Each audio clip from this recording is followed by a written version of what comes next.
We have time for maybe one or two questions here if anyone has got a question to ask. I've got many more to follow, but just if the audience has anything. So I mean, just following from the monetary and fiscal interactions, the fiscal theory of the price level, which Eric Lieper invented, that basically says that monetary policy will eventually have to, that's what's going to have well, to it's worse than that. The proper fiscal theory of the price level means that because people anticipate this will happen, they start raising prices in advance. So it comes up at you like that. This is just through anticipations. So it's a very sudden thing when it happens.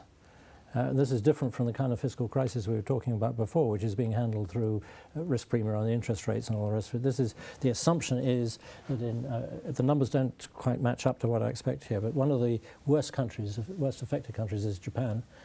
And one imagines that's what will happen eventually when they can't meet the bills. Either people are told you, sorry, you can't have your pension, you can't go to hospital, or they'll say, you know, we'll use monetary policy to support the fiscal policy, which is de facto the spillover, and inflation will inflate. So here's your pension. It's not worth much, but here it is. But it's not. I'm sorry, it's worth less than you thought. Yeah, yeah. Well, it seems peculiar to me.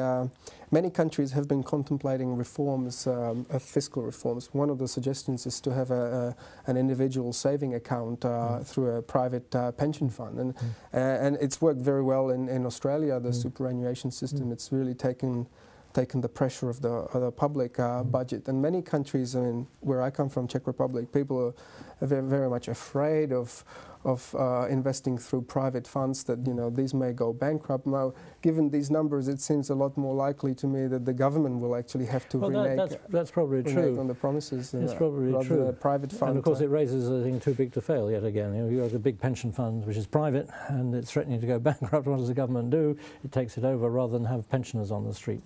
So that's why I was warning that these numbers don't. You have to know how to read them.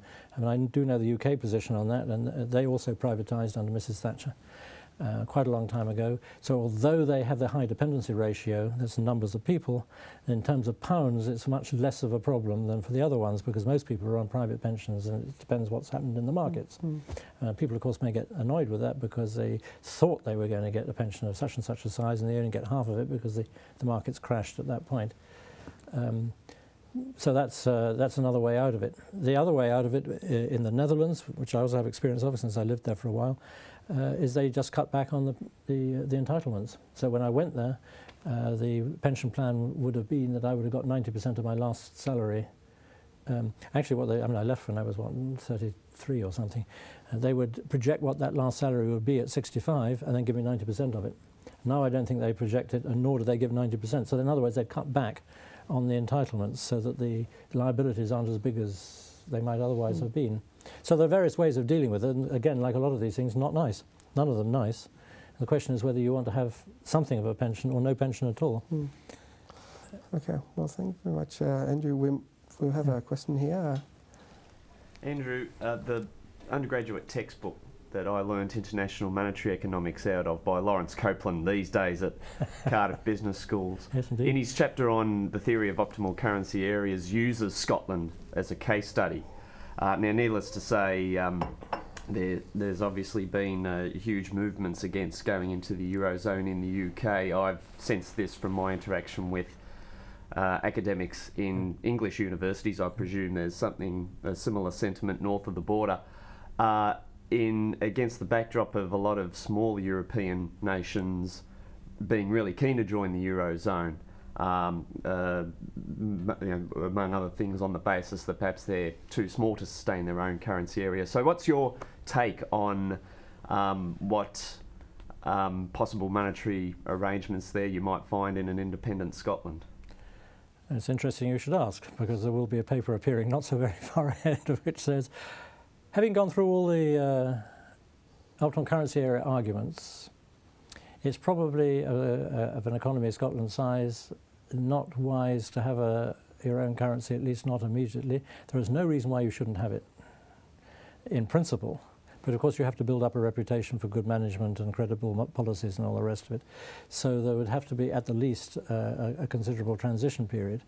The other big problem, which isn't to do with optimal currency areas at all, that if you go independent and think about having a separate currency, how are you going to divide up the debt? You might want to enlarge on this because the Czech-Slovak problem would have been the same. How do you divide up people's pensions, which have all been denominated in something or other, in pounds in this case? All those sorts of problems. And so for practical reasons it may be easier to stick with the pound for a while. And then think again. Of course, what you could do is you can stick with the pound forever. You could have your own currency. You could join the euro. You could take somebody else's. I always, to get the journalists angry, I'll say, well, we'll take the Norwegian kroner because of the oil revenues and fishing and things like that. And you know, it's not exactly that Norway is doing badly, so it's not a bad link to make. These are things which you can decide, and one of them is to have your own currency. And some small countries like Switzerland have a very successful. In fact, in their case, it's actually too successful. It's too strong. They would like to actually be less successful. So it's entirely possible. It's got nothing to do with the size of the economy. It's to do with the quality of the management and how the economy functions, which really matters. Well, thank you very much, Andrew, for your interesting insights. As a little thank you. We have some tickets for tomorrow's Australian rules football game, and I have to warn you, don't be surprised, they can actually use their hands when they handle the ball. So anyway, thank you, and please join me in thanking Andrew for a very interesting talk. Oops. Thank you very much.